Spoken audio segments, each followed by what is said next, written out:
Hello and welcome back to Powerful Nothing, a Magic the Gathering podcast. My name is Dan, better known on the internet as Too Sweet MTG, and I'm joined as always by my co-host James, better known on the internet as James from the Powerful Nothing podcast. How's it going, dude? That's catchy, I like it.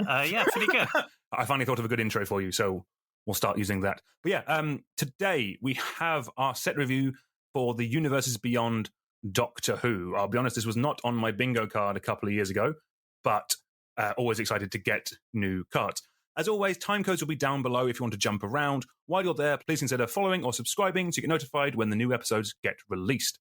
As we mentioned, today we are talking about Doctor Who in Magic. Now, we've spoken about this in quite great detail beforehand on our thoughts about Doctor Who, our background with it. I think kind of the TLDR from my end anyway is, while for me this doesn't hit as much as like the 40k or Lord of the Rings sets, I think I'm always excited for cool new cards, and I'll be honest, like, I was personally a little bit hyped when I saw the TARDIS. That is kind of an iconic image that kind of goes through pop culture. So excited to talk about the cards we have today. James, what are you thinking about Doctor Who and the Universes Beyond Doctor Who in as a whole? Yeah, I like it. I think a few of the cards are cool. I watched a little bit of Doctor Who growing up. I think sort of Christopher Eccleston. I watched all of his ones, and David Tennant lost interest somewhere, I'd say mid Matt Smith, and never came back to it. For those who don't know, Doctor Who has a rotating sort of main role. But yeah, I think there's a few of these cards which I think they got the flavour really right, and kind of worked for me. I'm sure a bunch of the other ones have great flavour, but just reference bits of Doctor Who I haven't seen, which is the vast majority of it. But yeah, I think I'm quite hyped for this set. No, definitely, yeah. There's a ton of cool cards, and like something you mentioned there in terms of the flavour. So the way that they have brought a lot of the flavour from Doctor Who, obviously Doctor Who has a large port about time travel, and in this set there are a lot of cards that care about time counters, about suspend counters. These are things that don't normally see play in a lot of cubes. So because we are comparing cards to every card ever printed, and we're generally talking about the vast majority of the cubes, it doesn't mean that there are some cards we're not going to be touching on, like yeah, as I said, the set has a lot to do with Cascade, a lot to do with time counters, which flavor-wise is very good, but that is hard to put in a regular cube. If you're a big fan of Doctor Who, I'm sure you can find a way to jam them in, but we're mainly going to be focusing on the cards that will go in the widest range of cubes. There is also another subset of cards that we're not really going to be talking about. There's a lot of cards in this set that care about like specific creature matters, like there's cards that care about Daleks, there's cards that care about Time Lords. And again, those are kind of tricky to jam in the majority of cubes because you need a density of them. A card like Exterminate is 2 and a black for a sorcery. Destroy target creature, its controller loses 3 life, but it has Replicate, tap an untapped Dalek you control. So compared to all other removal spells in Magic, that's not going to cut it. If you have Daleks in your cube somehow, then obviously it gets better. One way you can do that without running every Dalek in this set is doing things like Changelings. If you have Typal Matter stuff in your cube, then a lot of those cards become more playable, but they're not necessarily ones we're going to be talking about today. Yeah, for sure. I think there's two sort of sets of cards in this I would think for very niche themes. You say time counters, matters, and realistically it's Changelings, right? You're not, unless you're a really big Doctor Who fan, it's going to be quite hard to get Time Lord Matters or Dalek Matters cards into your cube. But if you're running Changelings as a ported theme, like you draft a bunch of Changelings and a bunch of payoffs for random different types, then yeah, you could look at some of these. But I think that's still like a very niche theme that isn't in many cubes. So I think we're not going to go super deep down the rabbit hole of looking at all of these creature type masses cards. No, definitely. But yeah, we still have plenty of awesome cards to talk about today. Like, one thing to touch on just before we actually jump in is there's actually a lot of cards for Peasant in here. There's a lot of very cool uncommons. So if you have a Peasant cube, this could definitely be a set for you to keep your eye on. But yeah, I think let's take it away with our first white card. So first up, we have Sarah Jane Smith. It is 1 and a white for a 2/1 legendary creature human detective.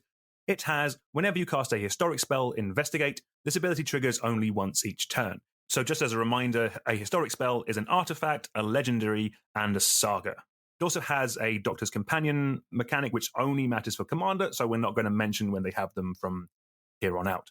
But yeah, for Sarah Jane Smith, if you're doing anything artifact-based in white, it does seem kind of solid. Like, a 2/1 for 2 is fine. not amazing. It's fine.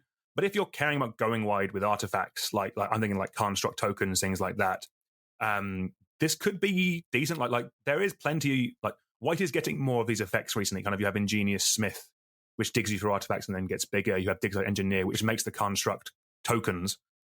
If you are, if you're going artifacty in your White section, then I think this could see some play. What do you think, James? Yeah, I could see it. I think it's much more for the aggressive artifact deck than the sort of big mana artifact deck.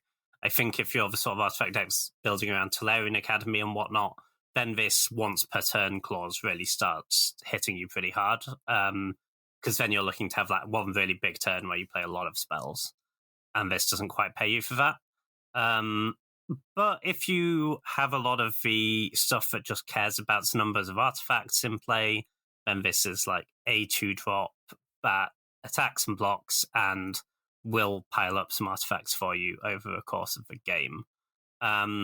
And yeah, say buff your constructs, you can sack them to your Arcbound Ravager, whatever you want to do with them. And then if you're floating out a bit later, then you start cracking those clues and hopefully drawing in some action. No, 100%. Yeah, so next up we have Astrid Pef. This is 1 white for a 2/2 legendary creature human. Whenever Astrid Pef enters the battlefield or attacks, create a food token. And it has Brand New Sky, which is an ability where whenever you sacrifice a clue or food, Astrid Pef explores. If you don't remember what explores does, that is, you reveal the top card of your library, put that card into your hand if it's a land, otherwise put a +1/+1 counter on this creature and put it into the graveyard.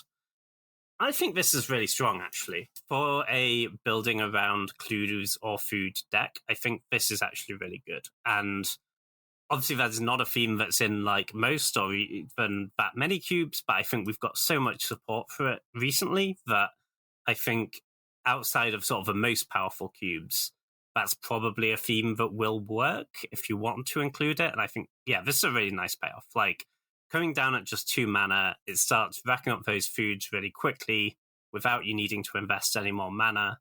And yeah, the Explore is actually really nice later. When you start cracking your clues or your food, you're probably getting paid in other ways for doing that as well. And you get to start filtering out lands from the top of your deck. And this starts getting a bit bigger if you're hitting spells. Yeah, I quite like this, actually. No, definitely, yeah. A card you mentioned with the previous one, like Arcbound Ravager, is exactly where I want this kind of... If I'm getting this to explore, I do kind of want this with effects that let you sack artifacts for free. Because in that kind of build, you kind of want to be curving out rather than spending... Is it 2 mana to crack a food? Yeah, for sure. But you can also be... like this, for example, with Academy Manufacturer seems pretty phenomenal. Oh, yes. Okay, yeah. You can really start racking up those artifacts and goes to that level of Academy Manufacturer. Like Peregrine Took is quite a nice odd rings to sack 3 food to draw a card. Like Asmo obviously kind of fits into this whole shell as well, with Witch Oven. I think there's like enough of this good food payoff stuff that it's probably pretty viable at this point. Yeah, 100%. Like, the last 2 sets, Lord of the Rings cared about food, Eldraine cared about food, and yeah, we have quite a good food card in this. This has only just come to me, but kind of, what do you think about this in like a life gain deck? Because making, like, food does gain you life. That is quite a consistent, like, all you have to do is attack with this, and then you have the ability to gain 3 life when you want to. Yeah, for sure. I guess it kind of depends what sort of life gain deck you're in, right? If you're in a sort of the aggressive Ajani's Pridemate space, then you don't want to be necessarily spending 2 mana early in the game to gain 3 life, right? You want to get that life gain with other effects that affect the board. But, I mean, you certainly could see it playing it in this deck. Like, it's also just a 2 mana 2/2, right? And, yeah, I could see it being strong there, for sure. No, definitely, yeah. Kind of the floor of this card just being a 2 mana 2/2 human is not the end of the world.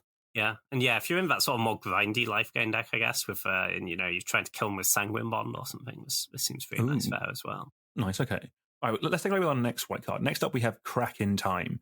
This is 3 and a white for an enchantment with Vanishing 3, which, as a reminder, it means this enchantment enters the battle with 3 time counters on it.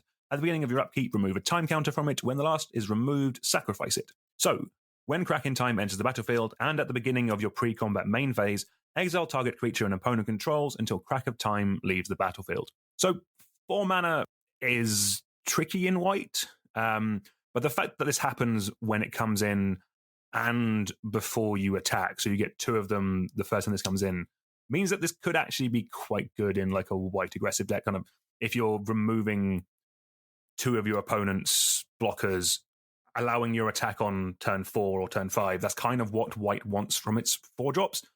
The big thing, obviously, is that white 4s are super competitive. This is obviously not as good as Gideon Ally of Zendikar or Seasoned Dungeoneer, but those are running more higher power level cubes. In maybe something like a Legacy cube or a budget cube, if this is cheap, then I could see this as a way of kind of pushing damage through. Kind of like, I think probably the biggest comparison is maybe like, is it Parallax Wave, the enchantment that does a similar thing, but that does bring him back the same turn. This removes multiple things over like 2-3 turns, I think it is. But yeah, interesting card anyway. Yeah, that was my first thought I saw this, was this like a really bad Parallax Wave knockoff. Parallax Wave does also exile them until it leaves the battlefield. Oh, okay. I did not realize that. Okay. The difference is you're like removing the time counters to exile them with Parallax Wave. But I think Parallax Wave is a lot stronger because Parallax Wave, you get to do as many as you want the turn you play it, right? So if they have 3 blockers, you can remove all 3 blockers right away, swing in and kill them. Parallax Wave, you also get to do it at instant speed, and I think really importantly, Parallax Wave, you can target your own creatures, which you can't with this. So you get to re-trigger your ETBs. Stuff like, you pitch cast your Solitude, then you exile your Solitude under a Parallax Wave in response can be really nice. Mm-hmm. No, that's fair. If I'm honest, I thought Parallax Wave was 5 mana until I just Googled it. Yeah, no. Parallax Wave's really busted. So being like way worse than Parallax Wave, I don't think makes this unplayable, but it means you're not putting it in like, I think, sort of legacy power level cubes, really. Yeah, this will like push through some damage. Yes. So worth noting, well, this is Vanishing, not Fading. Vanishing was the slightly updated Fading ability. With Fading, you remove the last time counter, then it sits around for another turn, and then it will go away when you fail to remove a time counter on the next upkeep. This one's going to go away as soon as that last time counter is removed. So it does kind of stick around less time. You've got to kill them pretty quickly. So you need to be a really aggressive deck. And I think even then, realistically, probably better options for you. Not a terrible card, but I think there's just the competition's really strong in this slot, and I don't see this finding a home in many cubes. Yeah, no, 100%. I really should have looked up the mana cost of Parallax Wave before writing my notes. But anyway, let's move on. Do you want to take it away with our next white card, James? Yeah, for sure. Next up, we have The Wedding of Riversong. This is 2 and a white for a sorcery. You draw 2 cards, then you may exile a non-land card from your hand with a number of time counters on it equal to its mana value. Then target opponent does the same. Cards exiled this way that don't have suspend gain suspend. So see, that means at the start of your upkeep, you're going to remove a time counter from them, and when you remove the last time counter, you get to cast them for free. It also has time travel, which is for each suspended card you own and each permanent you control the time counter on it, you may add or remove a time counter. I'm not massively convinced that this is better than divination in a meaningful way. It is in white. It is in white, but like I feel like they've kind of solved the issue of white not having recursive card advantage, right? Like there's just so many effects you can get that give you that like repeatable. It's not literally draw a card, but it's repeatable value that I don't know that we need to be doing this. The exile thing, the suspend thing is like upside, but it's your opponent gets to do the same, right? So, and notably, they're getting an upkeep first, so they're starting to remove those time counters first. So with the time travel, I think the way that I'm reading this, and again, the rules FAQ isn't out yet, so that will kind of clarify this a bit more, but I think with this card, if you exile a non-land card from your hand, you can then remove a time counter from it with the time travel. So that means yours will come up first. And also specifically with creatures, they will get haste when you cast them from suspend. So kind of the way I was saying this is you play this on 3, you're in a white aggressive deck, you exile a 2-drop, you remove a time counter from it, the next turn you untap, you get to cast that 2-drop, it has haste. Yeah, that's pretty relevant. Yeah, I hadn't thought of the I hadn't realized the time travel actually sped up your own card, and yeah, as you say, the haste is nice, but also so that only works if you have a 2-drop you haven't cast yet when you cast this, and you're not casting this on turn 3, right? In your white aggressive deck, you're going to cast it when you've run out of other stuff to cast because you want to affect the board first in your aggressive deck. You don't want to be sitting around drawing cards early in the game. No, actually, yeah. As we're kind of talking about it, it's like, do you want this to draw you a 2 or 3 drop, or do you just want a 2 or 3 drop? Yeah, for sure. And I think for slower white decks, they just have better card advantage, right? So they're generally dipping into other colors. This is actually remind me of when we did the Eldraine set review. Found out anyway that Divination doesn't even see Pauper play anymore. So the fact that this is a rare, yeah, okay, all right, tricky. Right, let's move on to our first blue card of the day. First up, we have Danny Pink. This is 3 in a blue for a 4/3 legendary creature, Human Soldier Advisor. It has Mentor, which means when this creature attacks, put a +1 counter on target attacking creature with lesser power. It also has creatures you control have, whenever 1 or more counters are put on this creature for the first time each turn, draw a card. So at a base level, I kind of think this is a cool card. Blue often isn't aggressive in more higher power level cubes, which is kind of what you want, especially with the Mentor ability. You want to be attacking with this and other creatures. But in a lot of cubes, they're kind of like either lower power level or more budget, blue can be quite tempo. So in that kind of tempo build, you have a lot of creatures that are also humans, which could be quite nice. You have things like Suspicious Stowaway, Watcher for Tomorrow. You have Aether Channeler, Baron Talarian Archmage. They're kind of like the mana wars of the current age. So you could get some kind of cool Azorius deck in there with some white creatures that care about the counters. I'm thinking like this with like Luminarch Aspirant seems pretty cool. That puts a counter on one of your creatures at the start of each combat. There is also a lot of counter synergies in green. I could see this with like blue-green counters matters section in some cube, like creatures with Evolve, like Mana Gorge or Hydra. They're all very good with this. Like I don't think this is a card for every cube, but there's enough places where this synergizes that for some people, this could slot into some cubes very nicely.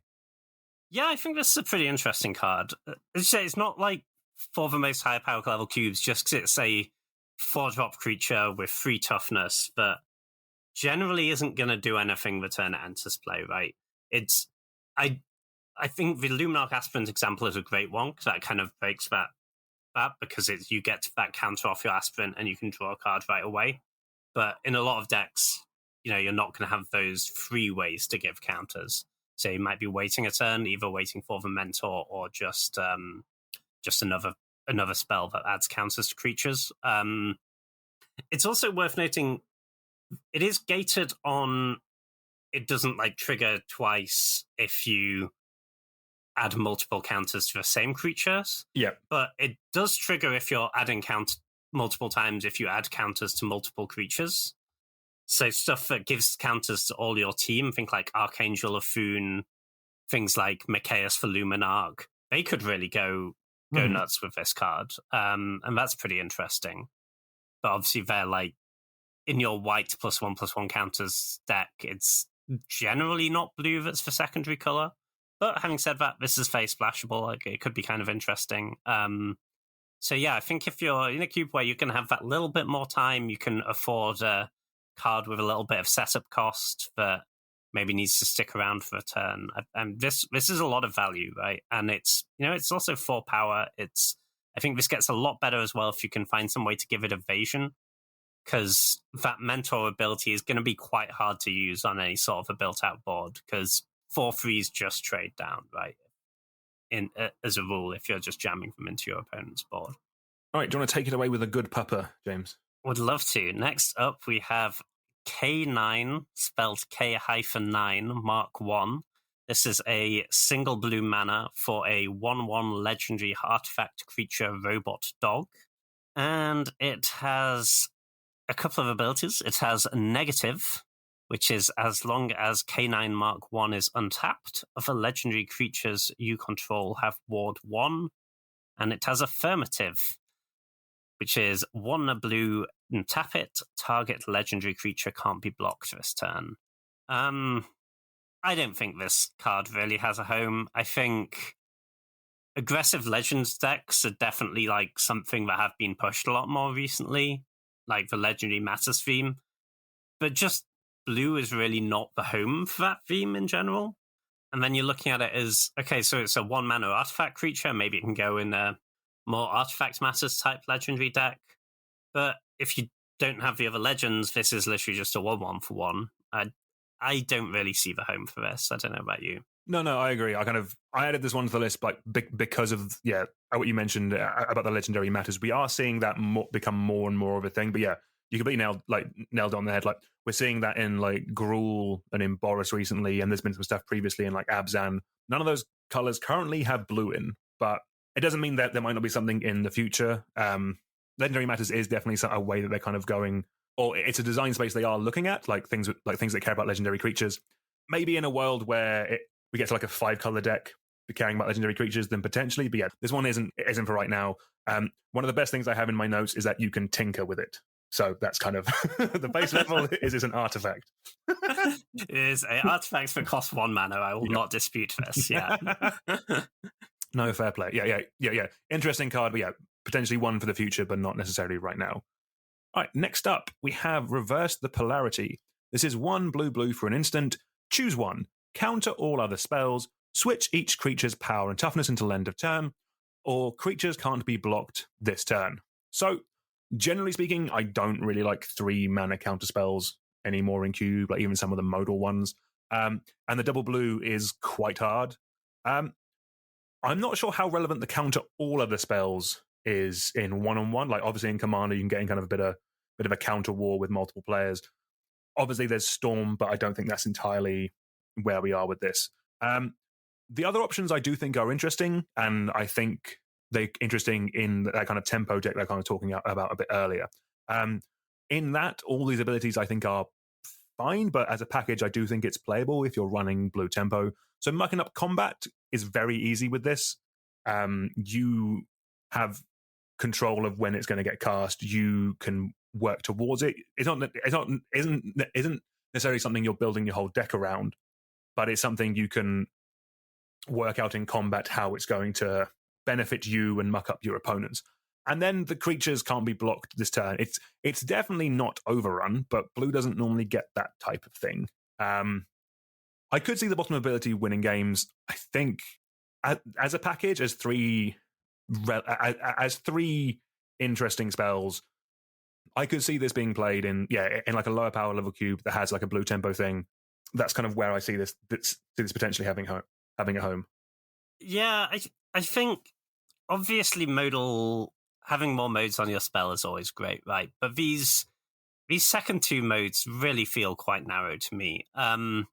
Yes, creatures can't be blocked is good, but it would be better in any other color, right? Because yes, there are blue aggressive decks, but generally the thing that blue aggressive decks already do really well is evasion. Mm-hmm. You don't need more evasion off your 3-mana spell, right? You generally need to stay alive, deal with their board, stop them removing your creatures. You don't need to get your creatures through. A lot of your good blue aggressive creatures do that by themselves, flying or unblockable or whatever. Switch each creature's power and toughness. Sure, it'll come up, but it's kind of narrow that's actually good. It does kill 0 power creatures, which is kind of nice. Yeah. It wrecks the walls deck. I was just thinking that. Like, yeah. If you have a walls deck running rampant in your cube format, and you want a way to check it, this might be your answer. A scourge of cubes everywhere. Now we have the answer, guys. Counter all of the spells. I guess it's nice against Storm, potentially. Like, if they try and brain freeze you out, you can exile all the copies of the brain freeze, which is certainly something. But it can also actually be worse than counter target spell.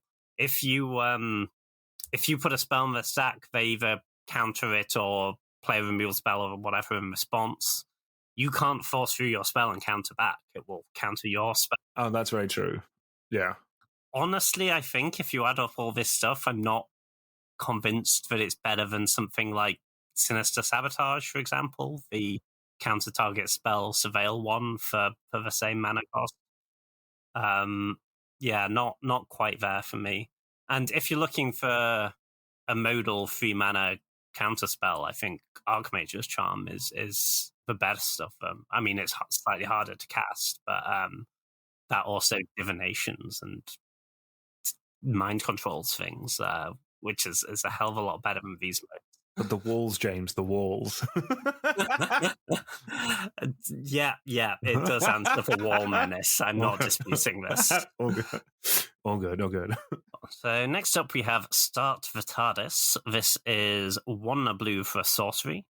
You surveil 2, then draw a card. You may planeswalk. Incidentally, absolutely mad thing about this card. They decided they needed the reminder text for surveil, but not for planeswalk. It is, yeah. I didn't notice that. They made me look up what planeswalk did. It doesn't do anything in Cube. Yeah. I believe. It only does things in the... What do you even call that format? If you're playing a plane chase along with the game that you're playing, so normally it's played along with Commander. It's very rarely played one-on-one. Yeah, for sure. So we don't care about the planeswalk bit, so it's surveil 2, then draw a card. However, it also has Jumpstart, so you may cast the spell from your graveyard by discarding a card in addition to paying its other costs. You may exile this card. So this is actually a nice bit of value, right? You get your Preordain early, but it costs 2 mana. It's slightly better than Preordain because Veil is a bit better than Scry. But then later in the game, if you're flooding out or whatever, you can just discard a land, cast this again. You get a nice bit of value there. It's also a discard outlet. Having said this, blue has a lot of really good card draw and filtering. Even quite sort of budget and peasant cubes, you can still play your Preordains and your Ponders if you want to, right? It is a nice discard outlet, but again, I'm not sure if it's better than something like Charter Course, where you get your value up front. It's just quite a lot of mana over the course of a game to cast this and jumpstart it. I think it's fine. I think if you put it in your cube, like, people will take it and cast it and it will be perfectly serviceable. I just kind of feel like there are better options. Like even something like Impulse, right? You just see so many more cards. No, definitely. I think that's fair. I think the fact it's an uncommon, I do think it could see play in Peasant, just basically because like cards like Crackling Drake are also uncommon. They see a lot of play. Those are cards that care about the number of cards in your graveyard and in exile. So that kind of Start the TARDIS really does work with that because you're discarding, you're surveilling to, you're casting this, and then you're exiling it, but it'll still count towards your Crackling Drake. Like specifically, like things like that, like spells decks that care about cards in not just the graveyard but also in exile. We're seeing that a bit more in those kind of builds. I think this could see some play, but I do agree that kind of blue cantrips is not the easiest section of cards to force your way into. Yeah, for sure. So we have had like a kind of similar card before, right, with Radical Idea, which was 2 mana instant that just draws a card and has the same jumpstart text. I mean, I think this is better than that because like Surveil 2 is huge. I think that's is enough to compensate for it being sorcery speed. But I don't think that card has seen play in many cubes. If you're running that one, I think this is a pretty easy swap. But yeah, I think in general this one's probably just doesn't quite get there, but it's not a bad card by any means. No, that's fair. Actually, quick thing. If anyone's worked out how to do plane chase in Cube yet, do let us know. Do you draft the plane chase cards? That could be. Ooh. Sounds spicy. If you have a plane chase cube, put this card in it. Yeah. I'm actually... Let us know how it goes. I'm intrigued by that. I do own the first 4 plane chases, so maybe that's a way I can annoy my cubers in the future. Nice. All right, let's take away with our first black card. So first up in black, we have Dalek Drone. It is 3 black for a 3/3 artifact creature Dalek with Flying, Menace, and Exterminate, which is, when it enters the battlefield, destroy target creature an opponent controls. That player loses 3 life. So the biggest comparison to this isn't actually Ravenous Chupacabra anymore. It's Necron Deathmark. That's the same mana value, but that's a 5/3 with Flash that also destroys this creature. but with that, a player also mills 3. I think the death mark is better as a way of removing something because it firstly kills something and then it can trade with something of 5 toughness. Well, this is probably better than that at actually killing your opponents because it comes in, it kills something, they lose 3 life, and then they can probably never block this because it's got flying and menace. Like, that is a very difficult combination of keywords to kind of get around. I could see myself testing this at some point, but I don't think you need 2 of these effects at 5. I don't think you need this and Necron Deathmark. I think you're running either Dalek Drone, Necron Deathmark, or Ravenous Chupacabra. You're one of those, basically. You can kind of take your fill, basically. Yeah, I'd buy all of that. I think this is a pretty cool card. I think it's quite strong. I think the big upside of Necron Deathmark over this is the instant speed, right? But I think, yeah, free life and Flying Menace is definitely better than the 2 extra power on Necron Deathmark for me. Flying Menace, you say, really close to unblockable at that point. Yeah, it's that sorcery speed is obviously a lot worse, but it's I could see this being pretty close to Necron Deathmark, actually, and I've been very impressed by that card. Obviously, same as the other Chupacabra effect, also great in your sort of recurring Nightmare value decks. Yeah, I really like this. I think this is a really solid card. 5 is a lot, but I think you are getting paid for your mana investment here. Yeah, no, so yeah, there's something about, like, so again, like, I'm not the biggest Doctor Who fan, but like, a Dalek is quite iconic, and I'm kind of okay with this. I would be fine running this in my cube just on a purely like flavor looking kind of cool thing. It is a Dalek. Let's go. Yeah, and they've definitely, and it definitely puts its Dalekness right in the middle of the card. Yeah. Good artwork.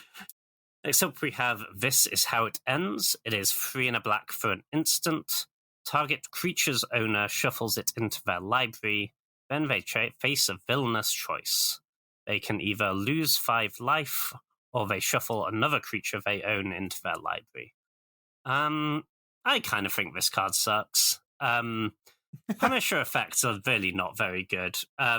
Like, you look at this and you're like, yeah, those both look like things that would be really bad for them, but in reality, there's a decent amount of the time that they're not going to care that much about either one of these effects, right? Like, they're going to have like a random 1/1 token that lying around, so just get rid of that. That's no issue. Or they're going to be on 20 and you're not pressuring them, and then they can lose 5 life and it doesn't matter at all.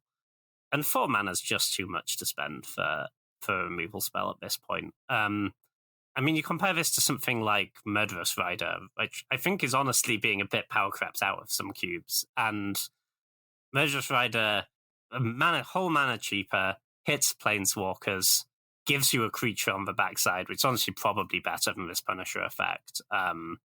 Yeah, I kind of don't buy it. No, I think that's right. Yeah.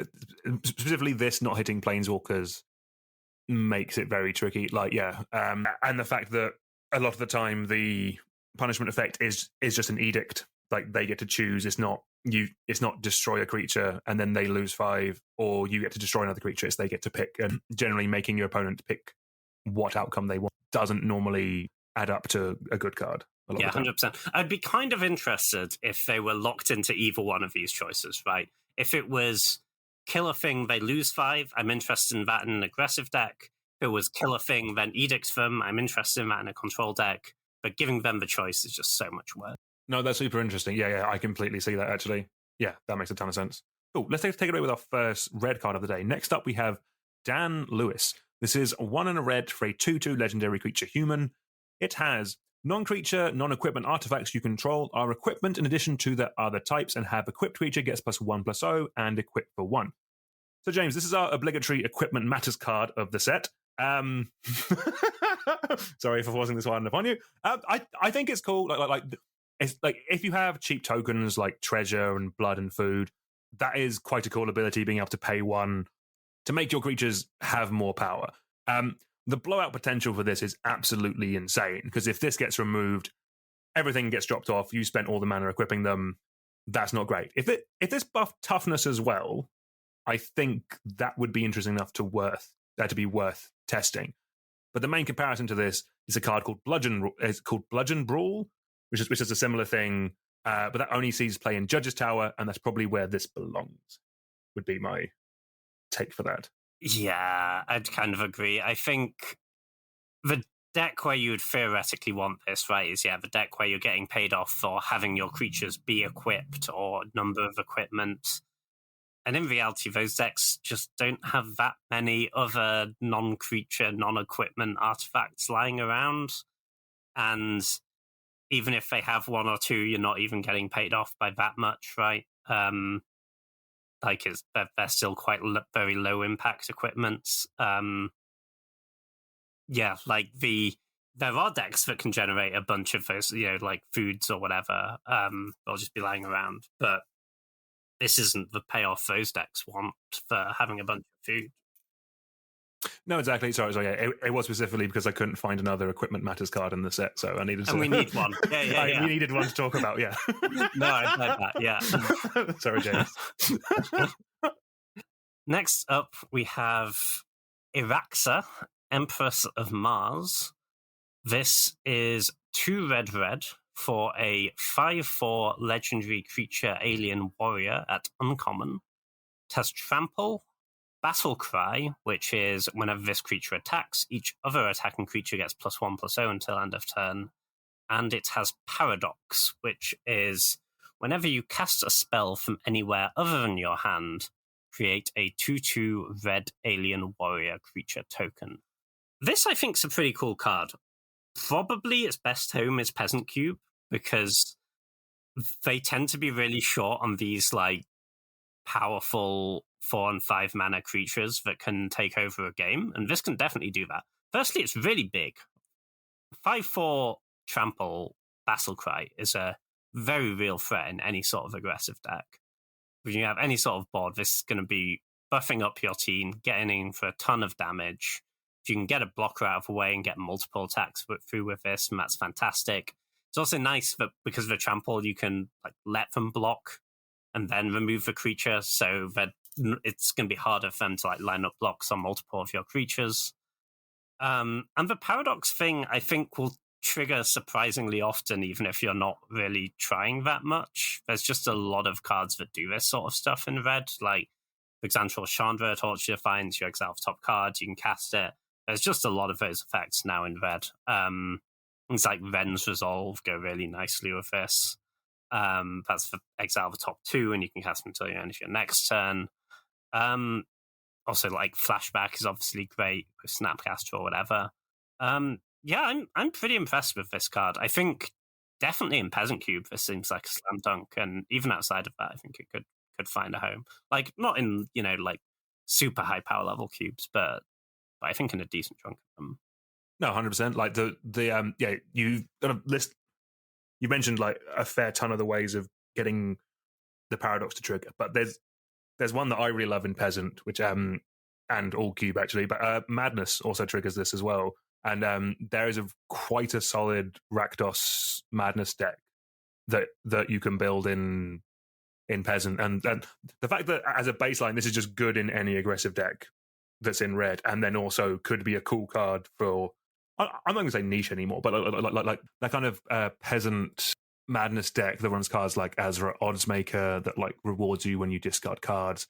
You have Rakdos Headliner, which is a cool aggressive creature that has Echo, discard a card, and then just so many cool Madness cards like Dark Withering is a destroy target non-black creature, which is a single black if you could Madness it in. Hellmonger is a really cool card, Fiery Temper. You even get a Reckless Worm in this deck. I love all of that. So yeah, that kind of build would love an Iraxa Empress of Mars, because it's a bonus for doing all the stuff. You're just going to be making a board state that you can then battle cry. I think that's really cool. Yeah, 100%. Your Root Wallers are going to get real scary. Oh, let's go. Yeah. Your Root Wallers come with another 2/2. It's so much power and toughness. Just dead. They are just dead. All right, let's take it away with our only green card of the day. We have Carvanista, Loyal Lupari. It is 4 and a green for a 5/5 legendary creature, alien dog soldier, with vigilance, trample, and haste. And when it attacks, play +1 counter on each human you control. But that's not all. It also has an adventure. It has Lupari Shield. It's 1 and a green for a sorcery adventure that says humans you control gain indestructible until your next turn. So obviously, despite not being a human itself, this big dog really wants to be in a human's deck. There's probably going to be some kind of Selesnya, so you have some of the white human matters cards, along with Torrens that makes 1/1s with training when you cast a creature. It's a little bit niche. Those decks still want to run things like Llanowar Elves to kind of ramp yourself out. And it not being a human itself means it won't get your other tribal buffs or get cheated in off of something like Winota. In lower level or budget, because the body is just fine, because 5 mana, 5/5, Vigilance, Trample, Haste is a beta in a budget cube, there might be a world where just kind of like incidentally this making some of your humans better might be good enough. But in cubes that are like more honed or more higher power level, I don't think this is the payoff you want specifically for like the humans deck in Selesnya or in these colors or in any color running green, because there's just other options available to you that are a bit more impactful and a bit lower to and a bit easier to cast. Kind of like if you want a big green human matters card, just run Kamal, the thing that kind of like effectively kind of overruns every turn. Like if you're going to cheat something big into play that. I think I'm a bit higher on this card than you. I think I think you do definitely have to be like a pretty dedicated humans deck. But I think this is a good payoff in my opinion, actually. That adventure's really strong. It protects against removal, it protects against sweepers, and it can just win combats. It can win multiple combats, potentially. Also nice because it doesn't target anything. You can't get blown out, right? Your adventures that just pump spells often have the issue that, you know, if you kill the creature from under it, you've not only wasted your mana, you also can't cast the other side of the adventure because it just fizzles and goes to the graveyard. This doesn't have this problem. It doesn't target. So I think that's like a pretty impactful adventure. You wouldn't play that card on its own, probably, the humans get indestructible. But the 5-drop is also gets real scary. Like the haste, I think, really, really does it for me here. The you're getting that buff to your whole team right away, and it's a 5/5. It's going to be really hard to block. It has vigilance, it has trample. They can't chump block it. They're gonna struggle to have great attacks into it on the crackback. I think this is a really good payoff, actually. It's also, I think, really nice that it's only 1 green pip for either half, so it's very splashable in your human builds. I really like it. And like, yeah, it's unfortunate that it's not a human, so it doesn't get buffed by the other human things, but to a certain extent, you're more clear about buffing your cheap creatures, right? Like, it's a 5/5. It doesn't really need that buff, I wouldn't say. And I quite like this. No, fair. Okay. No, maybe I should maybe I'll reconsider Carvanista. I have tried humans in white-green before. Maybe that's something we can look at. Yeah, in the future. Cool. Next up, we have our first gold card of the day. This is Bigger on the Inside. For those who haven't seen Doctor Who, the TARDIS looks very small from the outside, but is indeed bigger on the inside. This is 3 a red and a green for an enchantment aura. You can enchant an artifact or land. The enchanted permanent has tap, target player adds 2 mana of any 1 mana to their mana pool. I'd recommend targeting yourself. The next spell they cast this turn has Cascade, and it's an uncommon. I think for Peasant Cube, this might actually be pretty good. Obviously, like 5 mana ramp is not really where you want to be, but I see this much more as a recurring value engine that does a bit of ramping. Because it's that Cascade, presuming that you haven't filled your deck with loads of really low impact spells, is a really nice way to take over a late game. This is very splashable.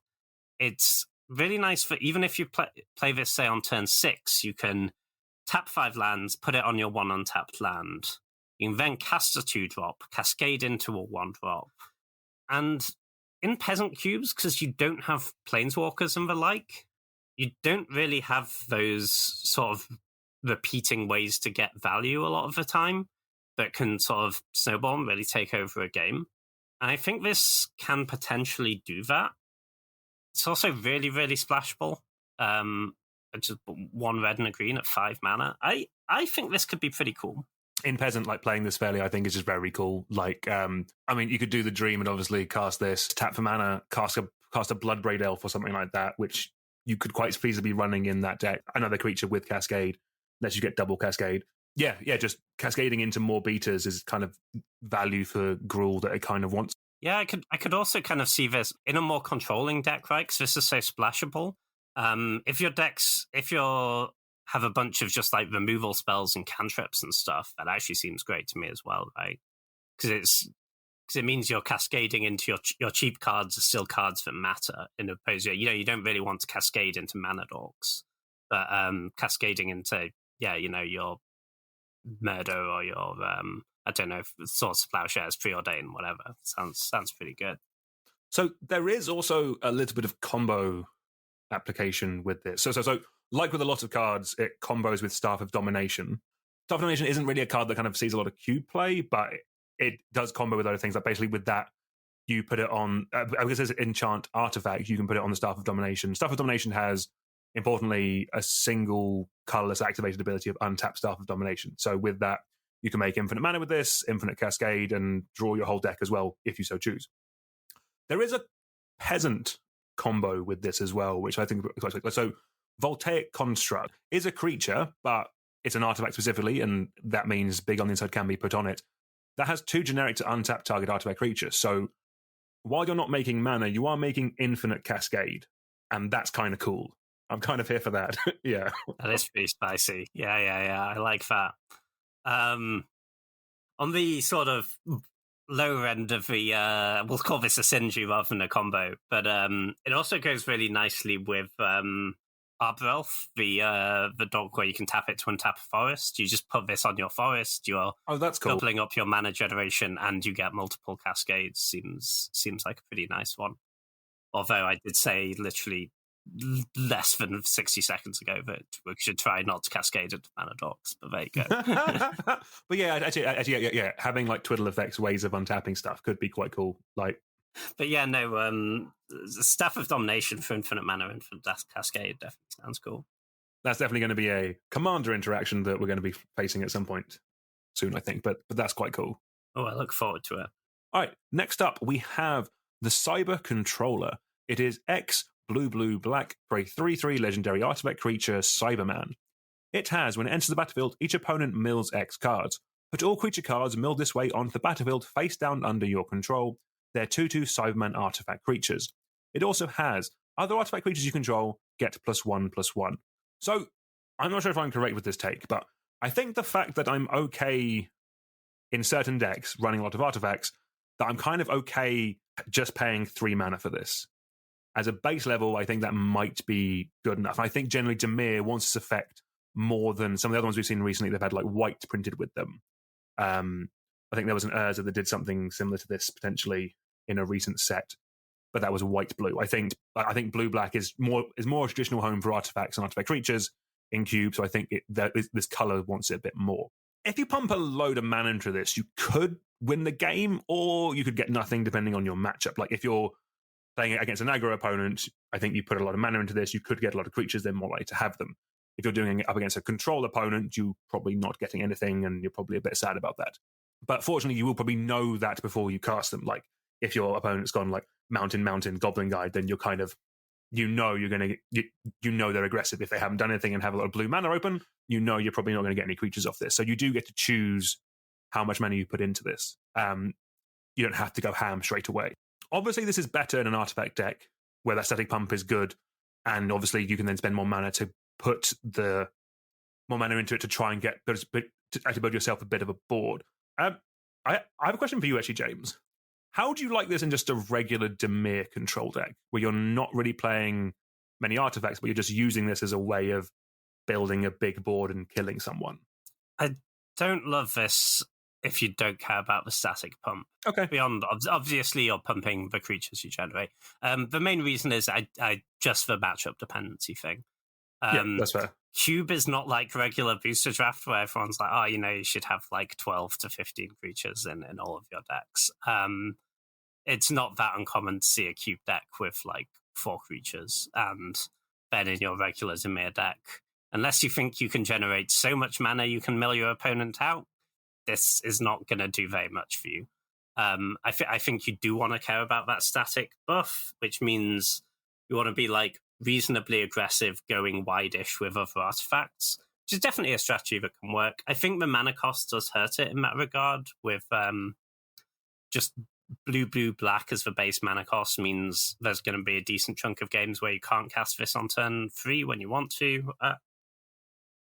But it does scale a bit into the late game, so that helps with that. It's also, as well as buffing those, potentially making artifact creatures and buffing them, it's also just putting potentially a lot of artifacts into play, which might buff your other things that care about artifacts. I think if you're like going wide-ish with artifacts, this could be kind of cool. No, sweet. Okay, next up we have Great Intelligence's Plan. This is 4 a blue and a black for sorcery. It has draw 3 cards, then target opponent faces a villainous choice. They may discard 3 cards, or you may cast a spell from your hand without paying its mana cost. Again, Punisher mechanics. By the time you cast this, there's a decent portion of the games they won't have cards in hand, or they won't have cards in hand that they care about. So they can just choose the first mode, discard the 0 to 1 cards, and you paid a 6 mana draw 3, which is not an acceptable thing to do at any cube. The second one, is potentially good if they're like in a spot where they have to choose that option, which will happen sometimes. But 6 mana is so much, man. You can find significantly more impactful 6 drops to do here. And, even if they choose that option, by the time you get to 6, maybe if you kind of missed on the draw 3, they weren't that impactful, you didn't draw into really expensive cards, then that extra spell from your hand might not matter that much anyway. No, definitely, I do agree with that. Kind of the thing I had with this card really kind of came into the fore when you just said just play other things, because my goal would be to play this card and then cheat into play a Dinroven Horror to really get your opponent, but then you could just play the Dinroven Horror. Yeah. So maybe I'm doing the classic playing bad cards to make my good cards better. So yeah, that one's on me. Yeah. I do agree. Yeah. Kind of. I think definitely I kind of see more upside in cards, and then there is. You humble me, James, and then I do see it. Like it. So I'll bring skepticism to all places. No, all good. Well, next up we have a Rakdos card. We have the Master Gallifrey's End. It is 2 black and a red for a 4/3 legendary creature, Time Lord Rogue. It has Make Them Pay. Whenever a non-token artifact creature you control dies, you may exile it. If you do, choose an opponent with the most life among your opponents. That player faces a villainous choice. They lose 4 life, or you create a token that's a copy of that card. So for a choice, I actually don't dislike this one. I think this one's actually kind of solid. So I've been talking a lot about Rakdos artifacts recently. In fact, I did a video on it on 2-Sweet MTG. Go check it out if you like that kind of thing. A build like that is kind of where this card is going to belong. I'm not sure if this entirely goes in the purely aggressive version, because it is not an artifact. Doesn't do anything by itself. The choices are still good there, but where I see this actually being actually quite good is in kind of like a Rakdos Aristos Scraps. So like specifically like an Aristocrat style of deck that cares about artifacts. So you have things like Disciple of the Vault that drain. There's like a Blood Artist effect for artifacts. You have ways of sacrificing artifacts. That is a deck that will be beating down a little bit, but it's doing the Blood Artist drain thing as a way of finishing off an opponent. This is a top end in that. If you sacrifice an artifact and your opponent is given the choice of either lose 4 life or you get a token of that artifact that you can then sack again to drain them out, that is quite a lot of value. I'm not sure if there's too many hoops to jump through to make this card good, but it is definitely a place where this could see a home. I certainly agree this is the best of the villainous choice cards we have seen, because the 2 options just line up such that there are a decent amount of the time where they're both going to be really bad for your opponent, right? If you're pressuring their life total, you're sacking an artifact. They don't want to give you that artifact back to have another thing to sack or to attack them with. And if you're doing that, then you're probably pressuring their life total, so they don't want to take 4 either. Having said that, the slots in those decks for the non-artifact cards, which pay you for your artifacts, are kind of the most competitive ones, right? And it's this better than the other options. Like the ones that kind of pay you off and are artifacts themselves are a lot of an easier sell, right? Stuff like the Psychomancer from the 40k decks that does a blood artistry thing, but is also like a cheap artifact itself. It is, yeah, and like only Cult Anvil is an artifact that also makes artifacts, that kind of thing. Yeah. Those just make it a lot easier to have that critical mass of artifacts that you need. Non-token also kind of hurts. Obviously, it has to be non-token because otherwise the same thing would trigger again with the token that comes back. But the fact that it doesn't do anything with your servos, with your Thopters, with your treasures, your clues, whatever it might be, is kind of a shame. But I think this is fine. I think there are probably better options, but it's certainly not like a terrible one to include. No, definitely, yeah. If you're doing that artifact aristocrat style of deck, give it a test. Especially if you like Doctor Who, that will kind of go a bit of a way in that, I think. But yeah. All right, James, you want to take it away with our first and only actual Doctor of the day? Sure. So the next one up, we have the War Doctor.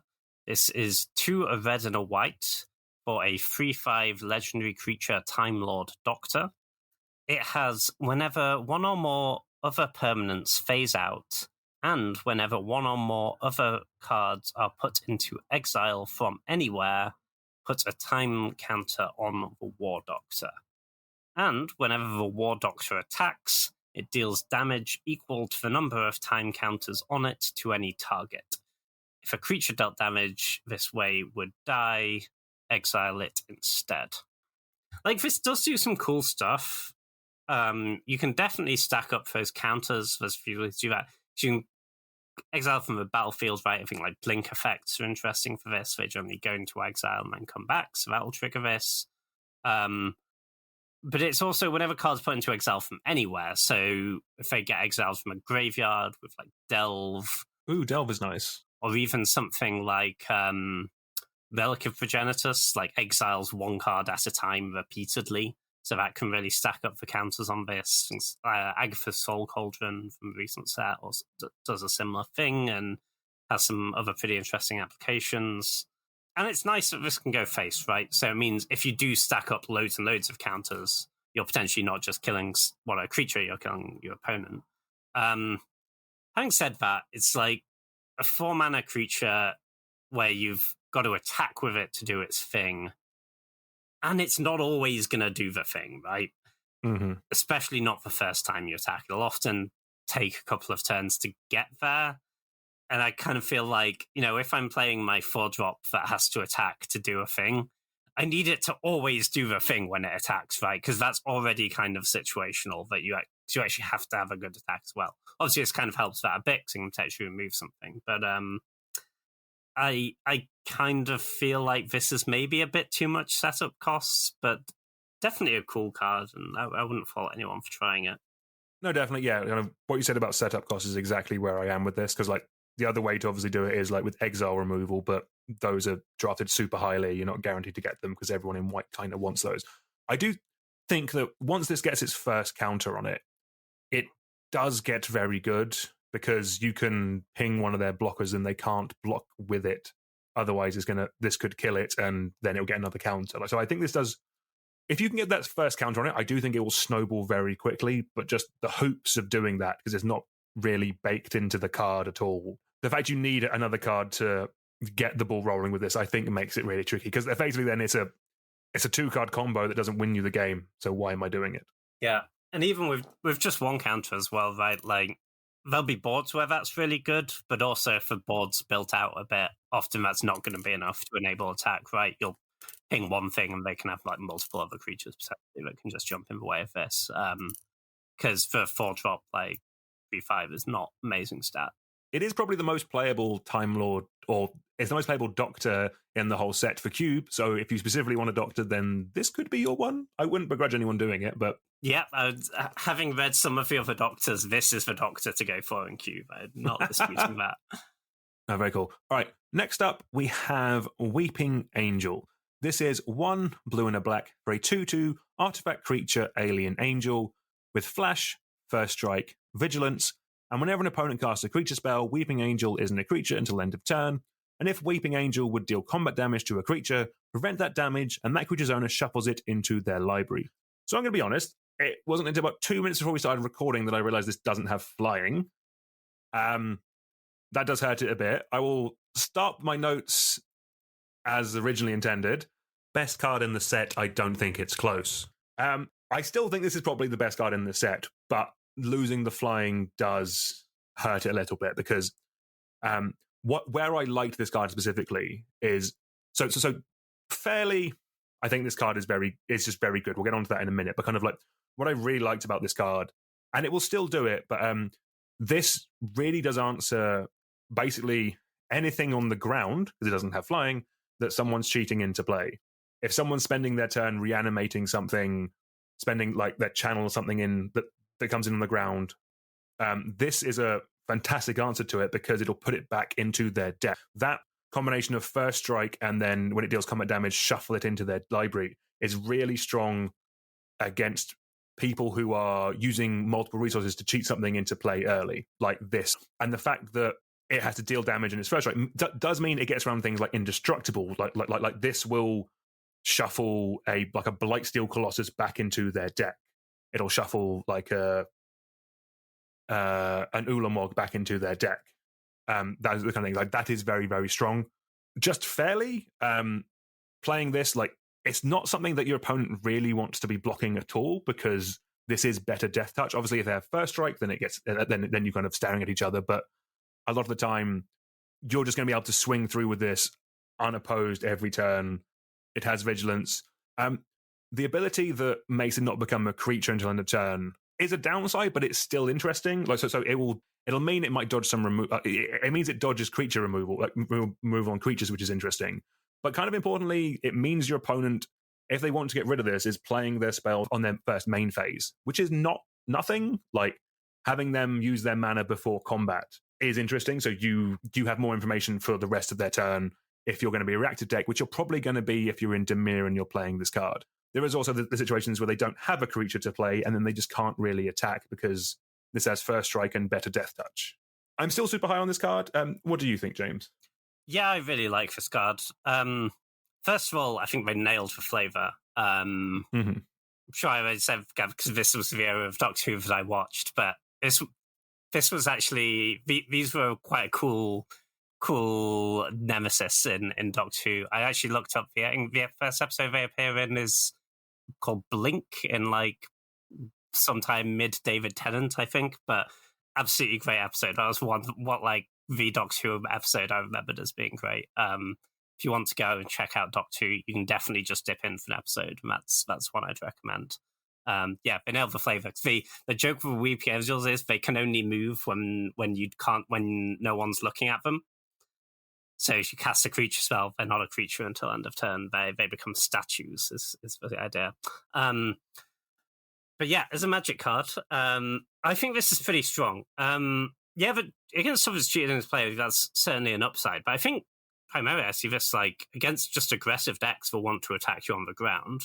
Yeah. This is basically just a removal spell the turn you cast it, right? Unless it is unfortunate if they have like a cheap removal spell to kill this 4 blocks, but and barring that, if they're tapped out or whatever, you just flash this in, you're going to eat their best attacker on the turn you play it.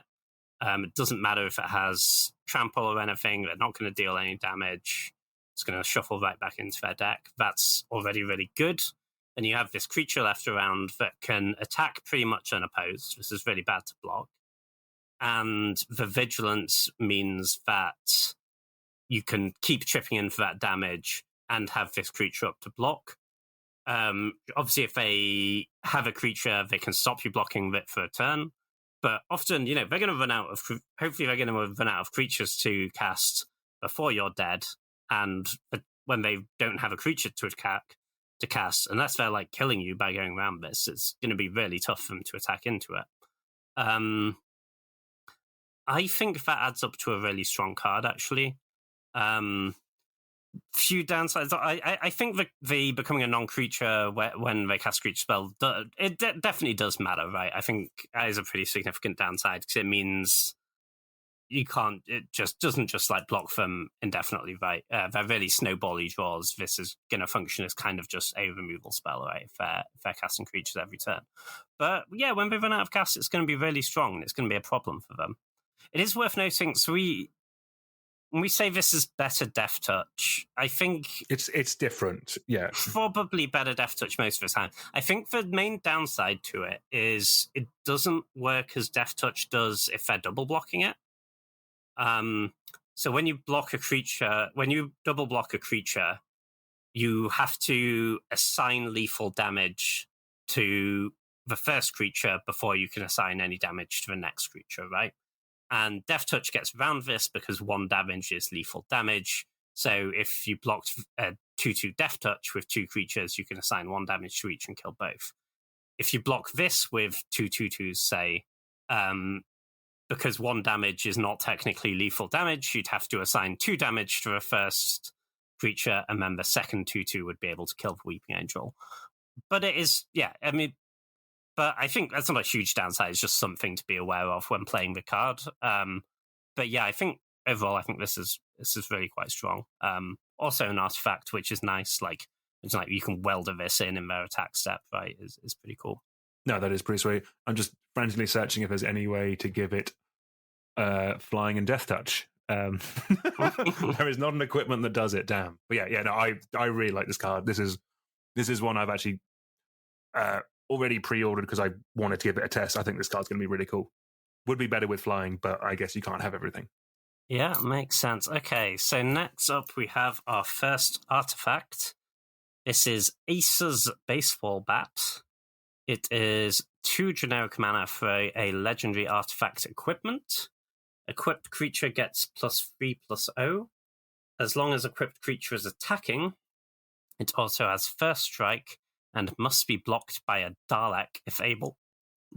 That may or may not be relevant in your cube. I'm going to say mostly not. Its base equip cost is 3, but you can equip a legendary creature for just 1 mana.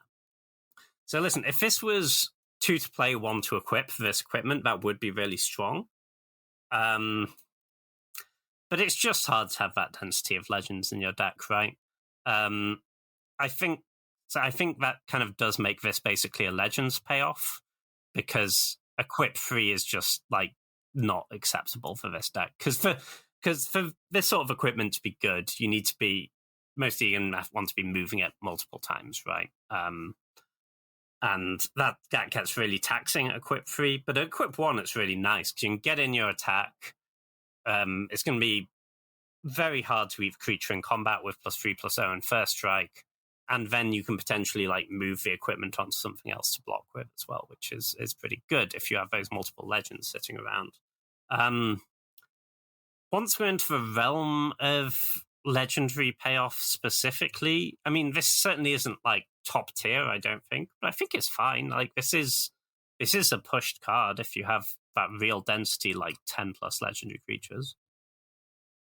No, exactly, 100%. And I think the fact that we don't entirely know what colors the Legends deck is in yet, and the fact that this is colorless means that it can be tested while people are still working out where that deck lies. Yeah.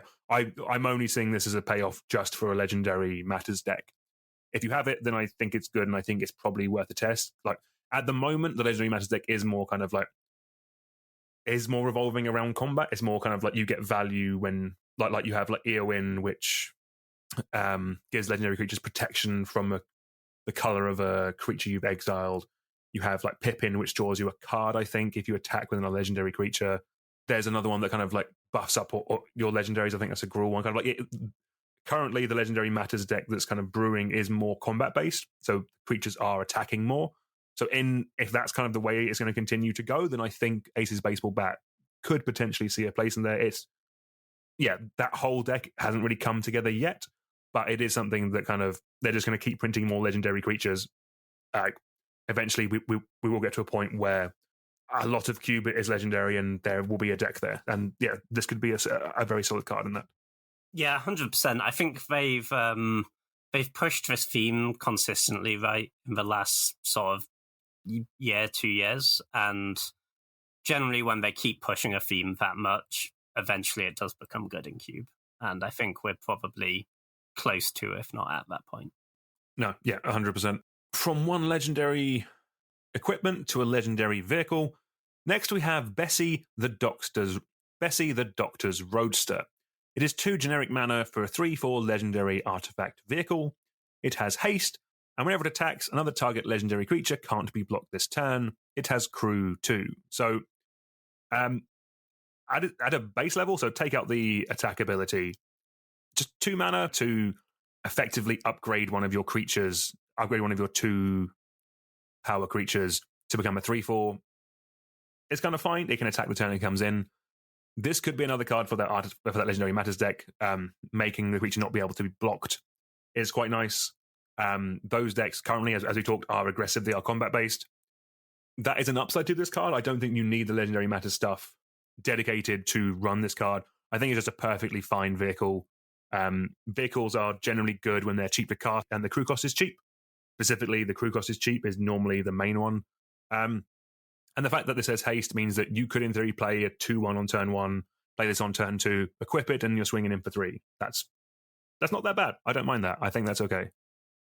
Yeah, I think this is fine. I think the downside with vehicles is always right that they can get stranded. Like if you don't have the creatures to crew them, so you do really want to be getting paid off that upside. And the thing is, when this is working, it's 2 crew 2 and 3 power, right? So you're only actually getting 1 more power for your 2 mana, which is kind of rough. The toughness is a decent boost, though. The toughness is great, yeah. But 4 toughness is a lot, for sure. And, there is always something to, like, dodging sorcery speed removal and sweepers and whatnot, which is nice. For me, I think this is slightly... doesn't quite get there. If it was crew 1, I'd be pretty into it. But I think at crew 2, I don't think you're getting paid enough when it's working well to balance out the times when it doesn't quite work, right? Because it's not just, if you have no creatures in play, then it's not good. Also, like, if you have a 3/3 that could attack anyway, then this also isn't doing anything, right? Yeah. Because you're giving up 3 damage to get 3 damage. I think the point you made about 1 mana, 2 power creatures is a really good one. I think that if you had like 4 of those in your deck, then yeah, I could see this being kind of good, but you just don't tend to have 4 of those. So I think for me, it probably doesn't quite get there. I think, sort of, if it was to work, then it would probably be like an aggressive white deck would be the most likely place because it has a lot of those 2 power creatures at 1 and tends to have a lot of legends as well. But yeah, for me, I think this one just slightly falls short. No, I think that's fair. One other thing about this card is kind of when I was talking earlier about, or right at the start of the episode, about kind of how like I'm fine with like the TARDIS appearing in Magic because that's cool and iconic. This is just a car. It is just a picture of a car. Like, yeah, I'm sure I think this is maybe from the really old bits of Doctor Who. So. I would assume so. Yeah. I'm sure if you were watching there, this is a very iconic car, but I agree it is just a car. Yeah. It's just an old-timey car that is apparently a 3/4. So does that mean that, like, my old Ford Focus would have been a 4/4 or something like that? Is that how? I mean, your Ford Focus, this looks significantly smaller than a Ford Focus. Exactly. I guess that would have been a 5/5 or something. It could be magic, though, this car, that is the thing. That is true. It is legendary, I guess. Could your Ford Focus time travel? No. All right. Next up, we have Cyberman Patrol. This is 2 generic mana for a 2/2 artifact creature Cyberman. And it has artifact creatures you control have afflict 3. So for those who don't remember afflict, that is, afflict 3 means whenever a creature with afflict 3 becomes blocked, defending player loses 3 life. I think this is pretty decent, actually, for those aggressive artifact decks. You really want to be going wide with this one, but if you're pressuring their life total and going pretty wide, then Afflict 3 can become pretty close to unblockable, actually. Like, say you're attacking them with, like, 4 servos and they all have Afflict 3, like, it's kind of worse for them to block and eat them than let them through a lot of the time, but because they just can't afford to block them. But then you're doing it again next turn if they don't block them. And well, we were talking earlier about the issue of having your artifact payoffs not be artifacts. Like, this is a 2-mana artifact with, like, power and toughness. Yeah. Which is exactly what those decks want anyway. And this is pretty nice upside on top of that. Also worth noting, it's not other artifact creatures you control, so this does have Afflict 3 itself. Yeah, but I'm kind of into this in an aggressive artifact deck. Like, I'm not saying it's like the best payoff you can put in, but it's colorless as well is really nice. Like, a lot of recent artifact cards have actually had a color, like the cheap creatures especially. So, you know, you like an Ancient Tomb out on turn 1, that's pretty nice. I can see this being good. No, definitely, 100%. Yeah, I think it might struggle in more higher power level cubes doing the artifact aggro, because, like, this doesn't compare well to, like, Arcbound Ravager, but then that card is relatively expensive. This card is an uncommon, will hopefully be like at most £1. Like, hopefully this is quite cheap. So if you're kind of considering artifact aggro in a peasant cube or in a more budget environment, I think this is actually really solid. Like this will win games. Like, if you're doing the thing that the deck wants to do of putting artifacts on the board and turning them sideways, this is quite good in that. Yeah, 100%. Right, from one cyber creature to another, next we have Cyber Mat. It is 2 generic for a 2/1 artifact creature robot. It has Skulk, which means this creature can't be blocked by creatures with greater power, and it has, when Cyber Mat attacks and isn't blocked, it gets +X/+O until end of turn, where X is the number of attacking artifact creatures. So, importantly, this does count itself again. So when it's attacking, if it's not blocked effectively, it's a 2-mana 3/1, which is nice. That's all right. I do feel like a large portion of the time this is just going to get blocked and trade with a 2/2 and not do anything. That's the vast majority of the situations. But if they can't block it, it will deal a fair bit of damage. Like, most of the time, yeah, it's just going to get blocked and traded off with, because if they don't, there could be a situation where this becomes unblockable and then randomly does them like 8 damage. At that point, you're probably already winning because you're swinging with a lot of creatures already, but it will push that damage through if they're not able to block it for whatever reason. I'm definitely lower on this than I am Cyberman Patrol, but it's an interesting card. This is definitely more to be considered for the peasant artifact aggro deck than any kind of budget ones, because even at the budget ones, you still get more higher level or high impact cards. It's going to get traded off and will trade off very quickly, because if the opponent doesn't, it will probably deal more damage than they want to take. It's annoying, I think, is the best way to describe it. What do you think, James? Yeah, it's going to be annoying for someone. I feel like what they did with this card, they're like, oh, well, it's cool that it's a 2/1 that gets buffed. Oh, it's just going to get blocked a bunch. We should give it some evasion. And then they gave it the wrong evasion. Yeah. It doesn't... Like, if this was flying instead of Skulk, I'd be really quite into it. But or if it was a 1/1 with Skulk. Yeah, that would still actually be better. Yeah. Yeah, this is just going to trade with a 1/1 or a 2/2, I think, most of the time. Skulk is a weird sort of evasion. It goes much better on like low power, high toughness creatures. Not great on a 2/1. And it also just, dies to a stiff breeze in terms of any sort of removal spell or incidental pinging or whatever it might or artifact be. Removal or yeah. It doesn't quite get there for me. All right, well, let's move on from the Cyber Mat to the Cyber Ship. So Cyber Ship is a 6-mana vehicle. It is an 8/8 with flying, and when Cyber Ship deals combat damage to a player, put the top 2 cards of that player's library onto the battlefield face down under your control. They're 2/2 Cyberman artifact creatures. And the crew cost, crucially, is 4. 4 is a very high number for a crew cost. 6 is a high number for mana cost.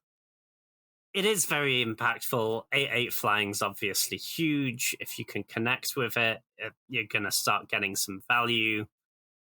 I think this is just, getting to 6 is already sometimes pretty hard. I don't want more situational stuff on top of that. Having to have a 4 power creature for this to do anything is really, really rough. Or 4 total power, I should say. You could just cast a Wormcoil Engine. Do that, for God's sake. This is, you're just going to, deal with some of your creatures. You're like, oh, great, I drew my 6-drop. I play this. I can't crew it. I die. Yeah, not for me. No, that's fair. So the reason why I added to the list is because I think we spoke about it last year when Thunderhawk Gunship was previewed. That's a very similar thing for Warhammer 40k, but I think that actually makes you your 2/2/2s on the front side, so when you cast it. We also have Parhelion 3, Parhelion 2, something like that. The Parhelion with a number. I think when we spoke about it last year, especially talking about Thunderhawk Gunship, I brought up Greasefang, which for a while I think was a Pioneer deck. It might still be one. Greasefang's a creature that cheats a vehicle into play, gives it haste, and importantly has 4 power, so it can crew all of them. It can crew this, it can crew Parhelion, it can crew Thunderhawk.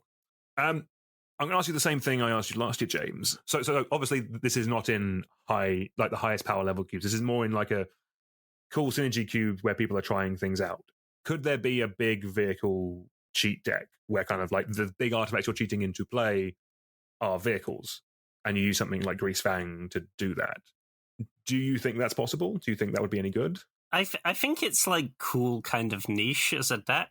The thing is, I'm still not even sure this is the payoff you want, because so the nice thing about the gunship was it crews itself, right?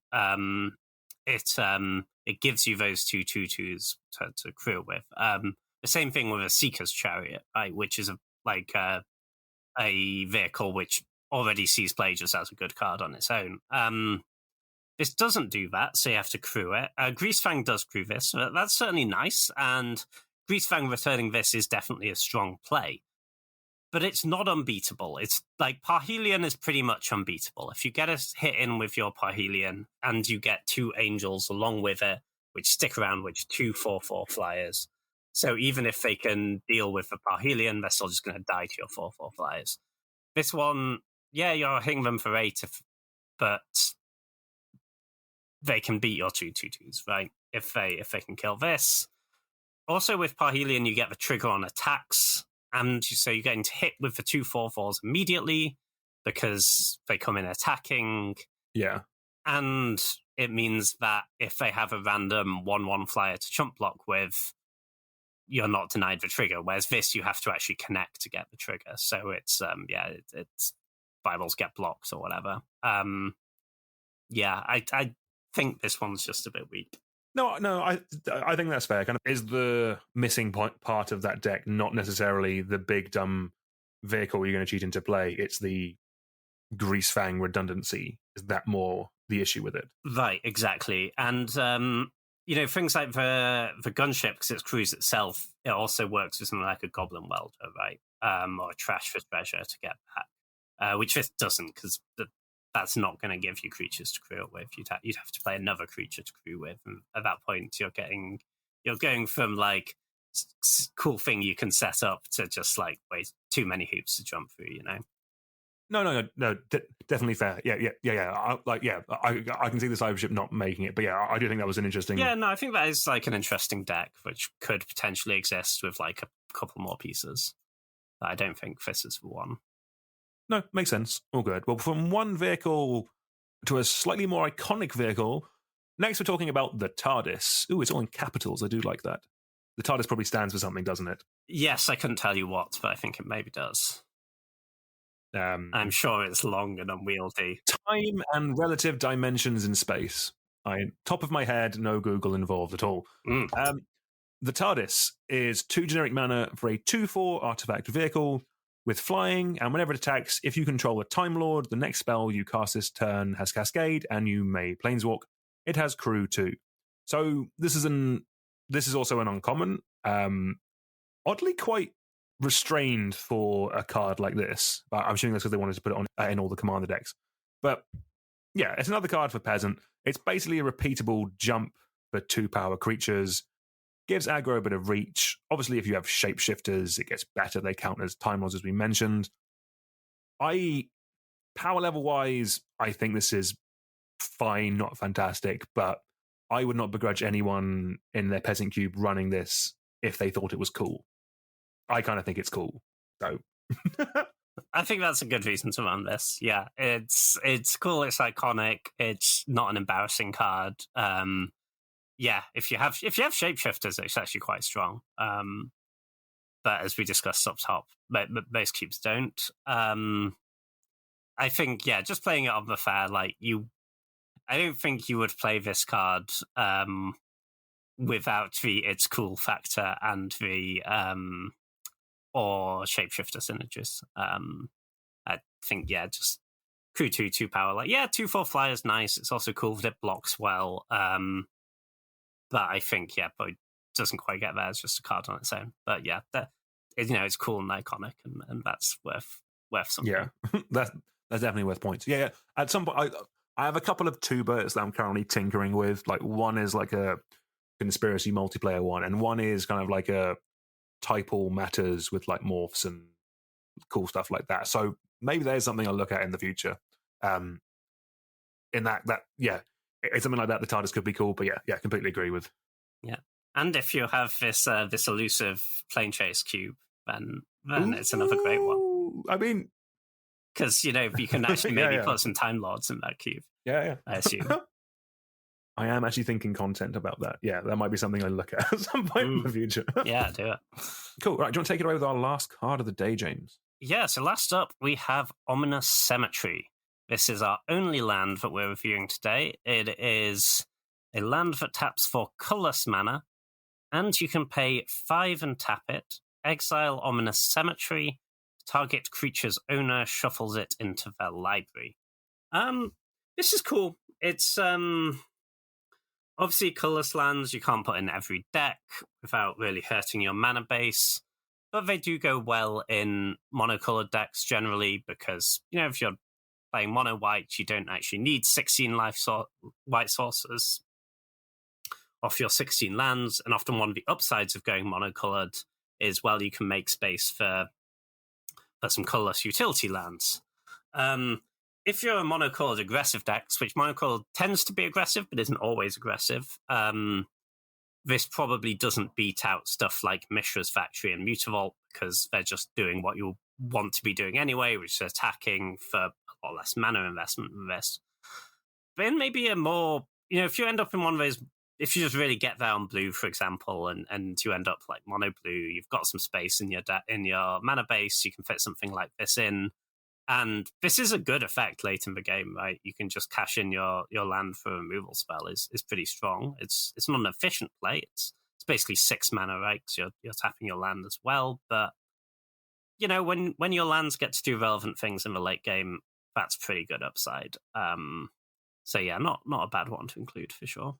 Oh yeah, 100%. Like the fact that this doesn't come into play tapped as well means that in those monocolored decks, it's effectively free to it's all but free to run. Like there might be a time when you can't cast your triple white spell on turn 3, but 90% of the time, maybe even more. This is just a free card to run in your deck that will effectively remove something at some point later in the game. I think it's I think this is solid. Also because if you're not breaking rarity restrictions for lands, most peasant cubes are generally just like 2 colors. Like outside of like the shrines deck, which can exist. Like the fixing generally, because of the fixing, it means people aren't really splashing into like 3 or 4 colors. It's 1 or 2, and even in a 2-color deck, it's more of a cost in a 2-color deck, but I don't think it's as bad as it's not awful. Like a 2-color deck could still run this as an initial bit of removal, and I think it would be fine. So, but yeah, the fact that there's no draw, the fact it doesn't come into play tapped, I think, is huge, and means that it should see a decent amount of play. Yeah, so I think an interesting comparison for this slot of sort of slower colourless utility land is something like Blast Zone, which is the land that enters with a charge counter.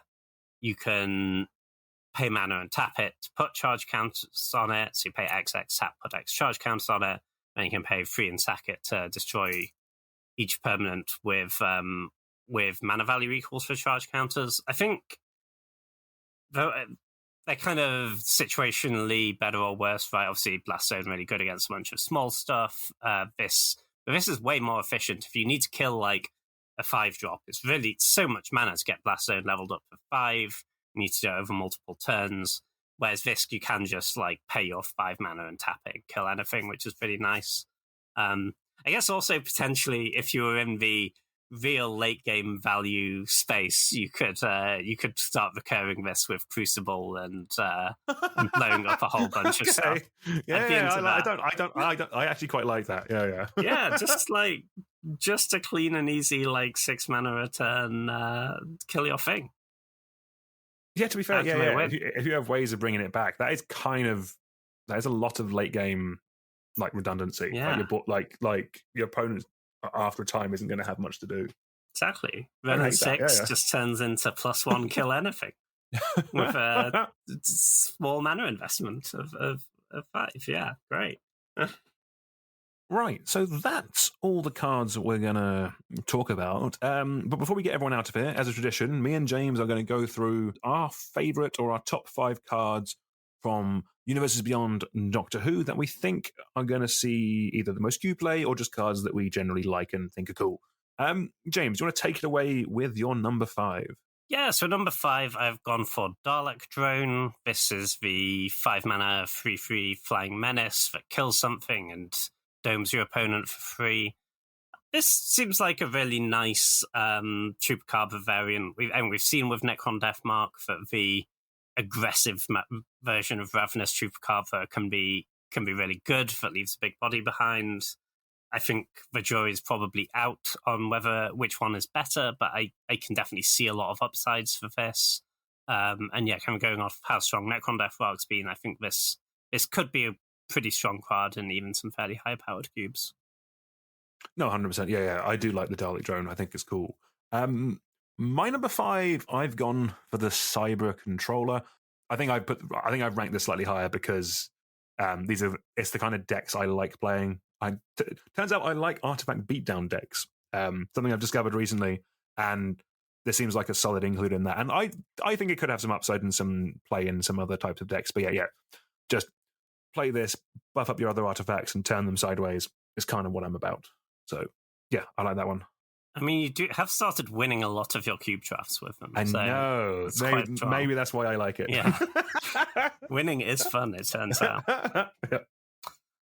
So at number 4, I have gone for Carvanista Loyal Lupari, the good boy alien dog soldier. You've got to be pretty into humans for this card to be good. You need a dedicated human tribal deck with 12, 13 humans. But if you're at that point, I think this is a really strong card, actually. Combining that protection spell, which is situationally amazing, and you'll generally be able to trade a card for at least, with just an absolute house of a beatdown card on 5. It's basically a 5/5 that's going to buff your whole team when it attacks with Vigilance, Trample, and Haste, if you have built around your humans sufficiently. I think this is a great payoff. And obviously human tribal, not in every cube by any means, but I think those cards that really get there on even a niche archetype are kind of worth talking about as much as the cards that are more flexible but with a lower ceiling. No, fair. Yeah. I think I definitely undervalued the big doggy boy, but it seems like a cool card. So my number 4, I've actually gone for Cyberman Patrol, and specifically in a peasant cube. I was just talking about artifact aggro, and this does seem actually quite strong, especially in the peasant or in the more budget environments. Flick 3 is just going to be really annoying. If you can put some artifacts on the board, this is yeah, your opponent's really going to struggle dealing with this. Like, there isn't a good decision, I think, when this comes out. So yeah, good creature, we love it. Yeah, no, 100%. My number 3 is, in fact, also Cyberman Patrol. Nice. So yeah, I agree with all that. Just cheap artifact that makes your other artifacts better if you're pressuring their life total. Exactly what you want in that deck. No, awesome. All right, so my number 3, I've gone for Araxa, Empress of Mars. Again, for Peasant, because I think the baseline of just being a 4-mana 5/4 trample that buffs up your whole team with Battlecry is really good. And then the fact that there are so many ways nowadays of triggering the Paradox ability and just making a board of 2/2 red aliens. I think Araxas is going to be a really cool. Like, it's a cool card to just go into cube, but it's also a cool card to explore more design space for things that your cube can do. And I think it's an awesome card. I agree with you so much that I've put it at number 2 in my list. Oh, nice. I think for Peasant Cube specifically, this kind of fills a gap of that Absolute House at a 4-drop for a red deck. It's going to get a lot of value, and it's just a terrifying creature if you're on a well-built-out board. Like, big body, battle cry, trample, seems great to me. No, sick. Good choice. My number 2, I've gone for bigger on the inside, the big Gruul enchantment, just mainly because I think it gives something Gruul at Peasant something cool to do. Like outside of the infinite combo stuff, which I think could be funny. Like this in Voltaic Key in a Peasant Cube does seem cool. Infinite Cascade at Peasant power level seems hilarious. But just using this as a way of getting additional value, of just spitting out a load of aggressive creatures late game, plus on top having ways of untapping this. I think there's a ton of cool stuff you can do with this. And this I think will be really interesting. And it's a cool card, and that's why I put it at number 2.